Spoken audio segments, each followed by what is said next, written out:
All right, let's talk about one of the biggest headaches for anyone learning Portuguese, the past tense. We're going to break down the two main forms so you can finally get them right every single time. You know that moment, right? You're trying to tell a story and you just freeze? Should I say estava? Or is it fui?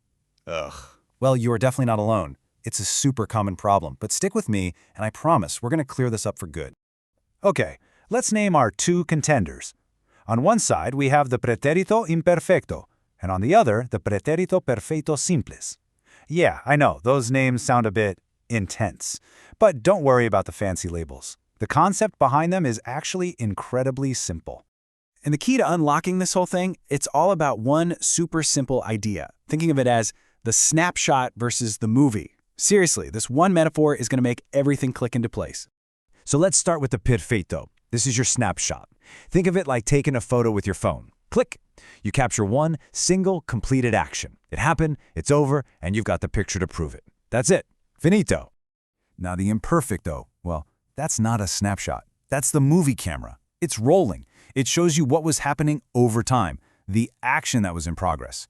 It's all about setting the scene, describing the background. You get the whole context, not just that one frozen moment. Okay, that sounds good in theory, but what does it actually look like in a real sentence? Let's put this on a timeline. It'll make the difference crystal clear. Let's say last night you watched a movie. It started at 9 p.m. and finished at 11 p.m. That whole 2-hour block, that's a finished event, right? It's a complete package. So that's your snapshot. In Portuguese, you'd use the perfeito. Nós vimos o filme. We watched the movie. Done and dusted. Okay, but what if your friend calls you at 10:30, right in the middle of the best part, and they ask, hey, what were you doing? They're not asking about the whole 2-hour event. They want to know what was happening at that specific moment. The movie camera was rolling, right? So you'd use the imperfeito. Nós estávamos a ver o filme. We were watching the movie. It was in progress. You see that shift? It's all about perspective. Okay, now for the really cool part, where you see these two tenses working together all the time. I call it the classic interruption. So here's how it works. You've got your movie playing, the ongoing background action, right? That's your imperfeito. And then bam, something suddenly happens that interrupts it. That interrupting thing, that's your snapshot. That's the perfeito. Check this out. So, what was the ongoing scene, the movie? Inês was reading. Estava a ler. Then, what interrupted her? The snapshot action. The phone rang. Tocou. See? The long, ongoing action gets cut off by a short, completed one. It's the exact same pattern here. What was the movie? I was watching TV. Estava a ver televisão. What was the snapshot interruption? You called me. Telefonaste. Once you see this pattern, you'll start noticing it everywhere. One more, just to really nail it down. The background movie, the students were working, estavam a trabalhar. The interrupting snapshot, the teacher entered, entrou. Simple as that. So this whole movie versus snapshot thing isn't just for interruptions. It's actually fundamental to how you tell a good story. It's all about description versus action. I want you to think about it like you're setting a stage for a play.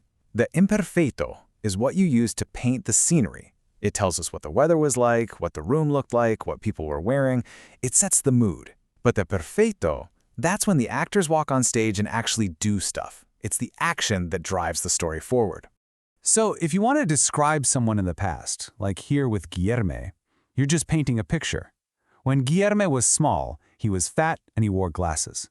These aren't actions that started and finished, they're descriptions of how he was. They're ongoing states. That's a perfect job for the imperfeito. Okay, the scene is set. We know what things were like. Now let's bring into perfect to see the plot unfold. This is where the action happens. So here's our little story. Step 1, we set the scene with the imperfecto. Mr. Pinto was painting the room. Got it? That's our ongoing background movie. Then, what happened? Action 1, the snapshot. He fell from the ladder. And then action 2, another snapshot. He broke his arm. See how the perfecto gives us that sequence of events? Bam, bam. Story moves forward. All right, that was a lot, I know. So if you're going to remember just one thing from all of this, what should it be? What's your go-to rule? It all comes down to this super simple, super powerful formula. You've got your imperfeito for the ongoing action, then the word quando, which means when, and then the perfeito for the interrupting action. Seriously, this little formula is your secret weapon. It covers so many situations. Let's just burn this example into our brains. Eu estava a estudar. I was studying. That's our ongoing movie. Then comes quando o telefone tocou. When the phone rang. That's our interrupting snapshot. If you can remember this one sentence, you've basically mastered the core difference between these two tenses. So let me ask you this. What were you doing when you started this explainer? Think about it. There was something you were doing, an ongoing action, and then you hit play, an interrupting action. You already know the answer, and now you know exactly how to say it in Portuguese. Pretty cool, right?